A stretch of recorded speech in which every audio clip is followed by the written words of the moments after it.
Hello प्यारे बच्चों, कैसे हो। मैं हूं आपका रियाज सर। लास्ट लेक्चर में बेटा मैंने आपको सिखाया था सम इम्पॉर्टेंट पॉलीमर में पहला पॉलीमर पॉलीथीन। मैंने आपको कहा था पॉलीथीन दो तरह का है। एक को हम बेटा लो डेंसिटी पॉलीथीन कहते हैं, दूसरे को हम बेटा हाई डेंसिटी पॉलीथीन कहते हैं। लो डेंसिटी पॉलीथीन तब बनता है जब हम टेम्परेचर को हाई रखेंगे, प्रेशर को हाई रखेंगे। और बेटा हाई डेंसिटी पॉलीथीन तब बनता है जब हम प्रेशर को लो रखेंगे, टेम्परेचर को लो रखेंगे। और बेटा हाई डेंसिटी पॉलीथीन में हम जिगलर नटू कैटलिस्ट यूज करते हैं। आज हम बेटा डिस्कस करने वाले हैं सेकंड पॉलीमर को, जिसका नाम है पॉलिएस्टर। बहुत ही इंपॉर्टेंट है बेटा। सर सर सर जी बेटा बोली। सर मुझे क्वेश्चन है।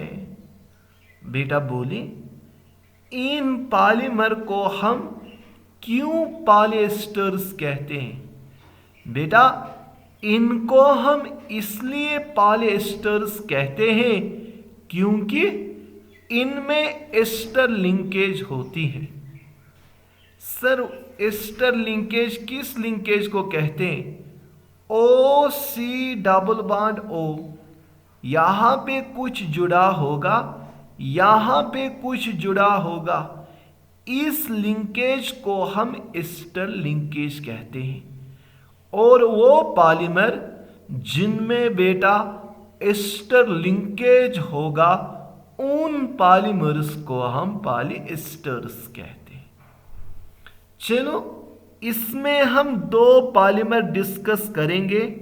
एक को हम बेटा डेकरान कहते हैं या टेरिलीन कहते हैं, दूसरे को हम ग्लेप्टल कहते हैं।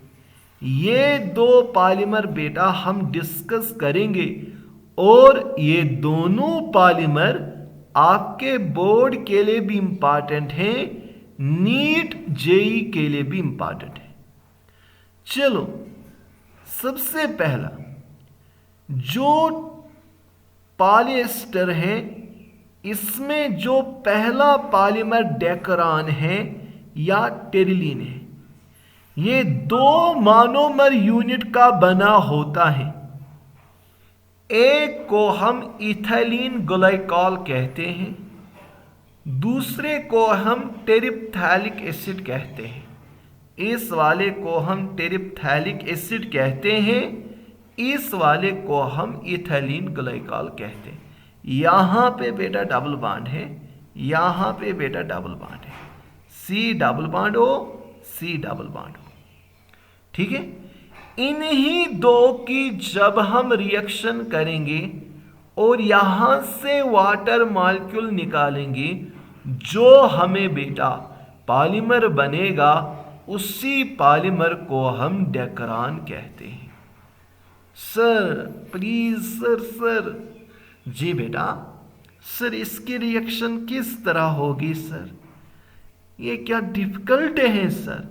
नहीं बेटा, बहुत ही आसान है ये, और मैं इसको बहुत ही आसान लहजे में, बहुत ही आसान वे में इसको एक्सप्लेन करूंगा। चलो इस इथाइलिन ग्लाइकॉल को मैं यहां पे लिखूंगा।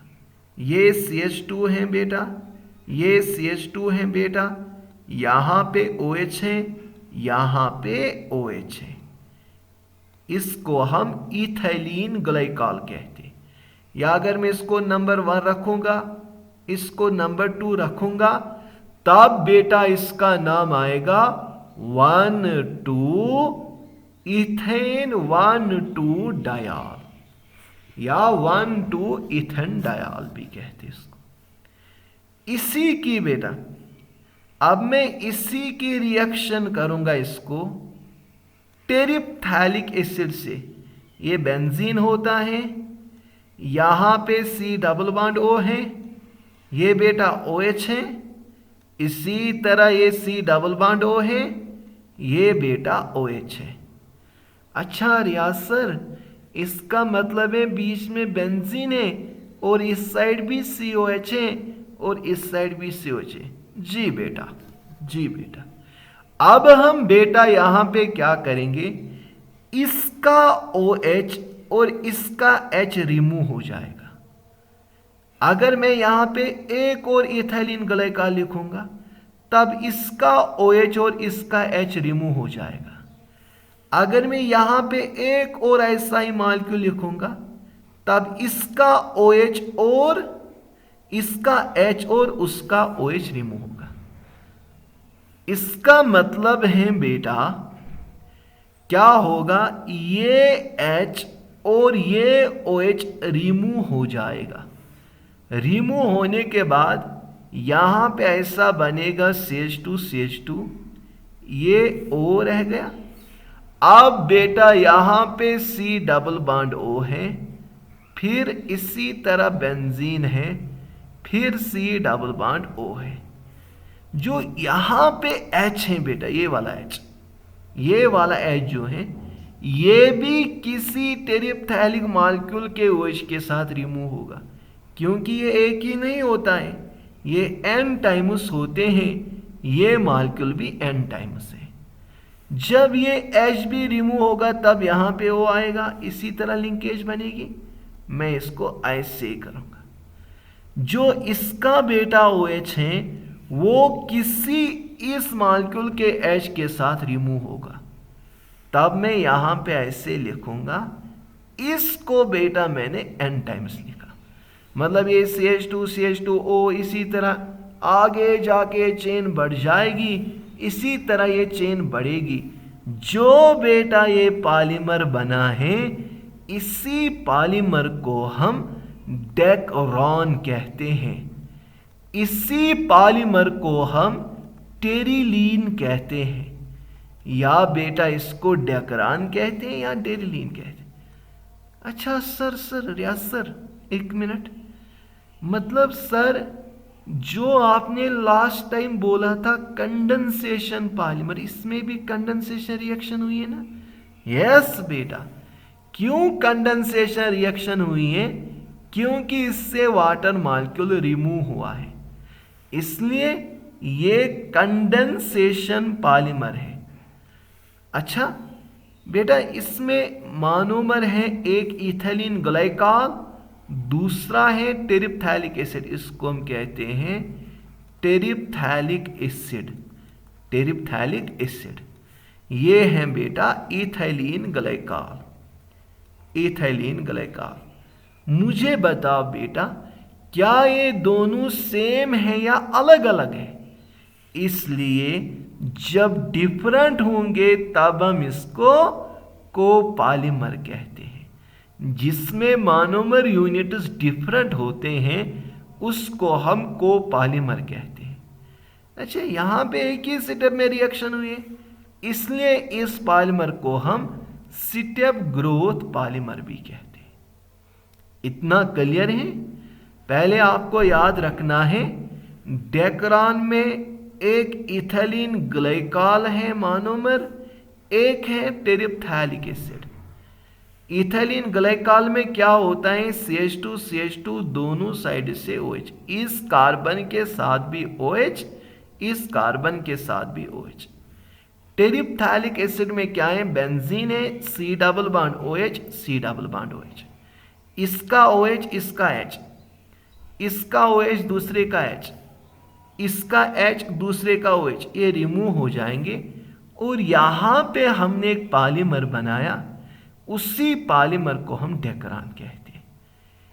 अब ये जो डेकरान है बेटा, आपने सुना होगा इसकी क्रेज होती है। क्रेज का मतलब इसके थ्रेड्स हम बनाते हैं, थ्रेड्स। वो थ्रेड्स हम अगर कॉटन में ऐड करेंगे उसको हम टेरी कॉटन कहते हैं। अगर वूल में ऐड करेंगे उसको हम टेरी वूल कहते हैं। उससे जो भी आपका चाहे कॉटन होगा या वूल होगा, इससे क्रीज रहती है। समझ आया? और इम्पॉर्टेंट पॉइंट है इसकी एप्लीकेशन। टायर कॉर्ड्स जो है बेटा, सीड बेल्ट जो है बेटा, वो सब इसी पॉलीमर के बने होते हैं।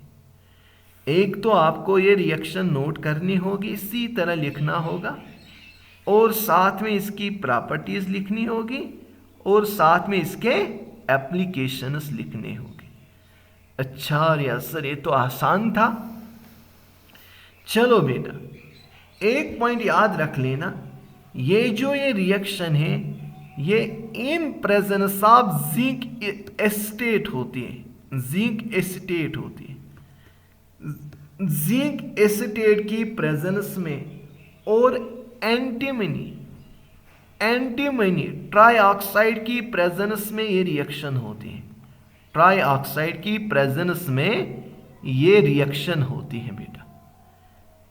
एंटीमनी ट्राइऑक्साइड का मतलब Sb2O3। Sb2O3 को हम बेटा एंटीमनी ट्राइऑक्साइड कहते हैं। एक तो ये रिएक्शन जिंक एस्टेट की प्रेजेंस में होती हैं और साथ एंटीमनी ट्राइऑक्साइड की होती है। आप इसको अच्छी तरह से नोट कर लेना। ये जिंक एस्टेट एंटीमनी ट्राइऑक्साइड लिख लेना। टेम्परेचर 400, यहाँ पे जो टेम्परेचर 425 केल्विन होता है, 425 टू 475 के दरमियान। ठीक है।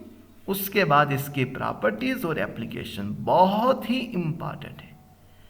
चलो बेटा, अब हम सेकंड पॉलीमर पे आएंगे जिसको हम ग्लेप्टल कहते हैं। ठीक है। देखो बेटा, अब फिर से मैंने बेटा CH2OH यानी इथाइलिन ग्लाइकॉल को लिया। इस टाइम में बेटा इसकी रिएक्शन किसके साथ कर रहा हूं, बहुत ही इंपॉर्टेंट है। इसको हम पैथेलिक एसिड कहते हैं।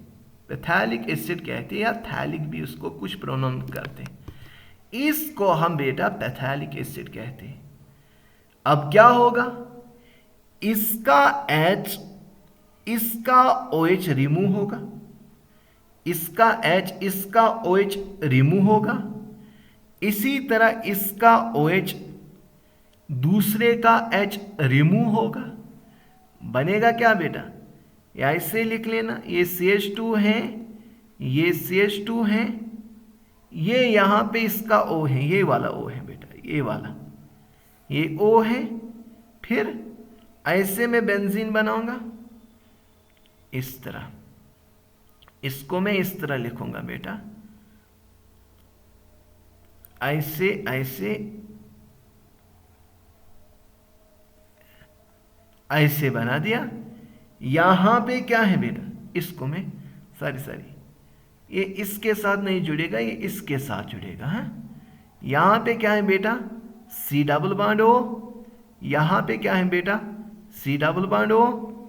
ऐसे बेटा एक पॉलीमर तैयार हुआ है जिस पॉलीमर को हम ग्लेप्टल कहते हैं। इसको मैंने खाली ऐसे किया, ये C डबल, ये तो O किसके साथ जुड़े, इस कार्बन के साथ नहीं बेटा, ये O जुड़ेगा इस कार्बन के साथ, C डबल बॉन्ड O के साथ। ठीक है ना, ये O इस कार्बन के साथ जुड़ेगा। इस तरह मैंने लिखा है। बाकी बेंजीन जो है वो वैसा ही। अब ये जो O है यहां पे बेटा, ये जो ये O है, जो इसके साथ H था वो रिमूव हो जाएगा, जो इसके साथ H था वो रिमूव हो जाएगा। मतलब यहां पे ऐसे O आएगा और ये एंटाइमस बनेगा। इसी को हम ग्लेप्टल कहते हैं। ये भी कोपॉलीमर है, इसमें भी डिफरेंट मोनोमर है, ये भी स्टेप ग्रोथ पॉलीमर है, और ये भी कंडेंसेशन पॉलीमर है, ये भी कंडेंसेशन पॉलीमर।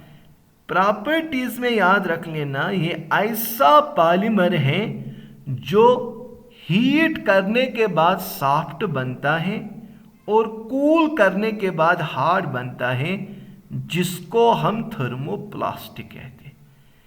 अब इंपॉर्टेंट एप्लीकेशन पूछी गई थी नीट एग्जाम में, जेई एग्जाम में और नीट एग्जाम में। पेंट्स और लेकियर्स ये दोनों ऐसे हैं जो ग्लेप्टल के बने होते हैं। आज के लेक्चर में बेटा मैंने आपको पॉलीएस्टर्स पढ़ाया था, ये पॉलीएस्टर्स हैं, पॉलीएस्टर्स पढ़ाया था, पॉलीएस्टर्स पढ़ाया था। मैंने कहा दो पॉलीएस्टर हैं, एक डेक्रान है एक ग्लेप्टल है। डेक्रान इथिलीन ग्लाइकॉल का बना होता है और टेरिप्थैलिक एसिड का बना होता है। ग्लेप्टल इथिलीन ग्लाइकॉल का बना होता है और पैथैलिक एसिड का बना होता है।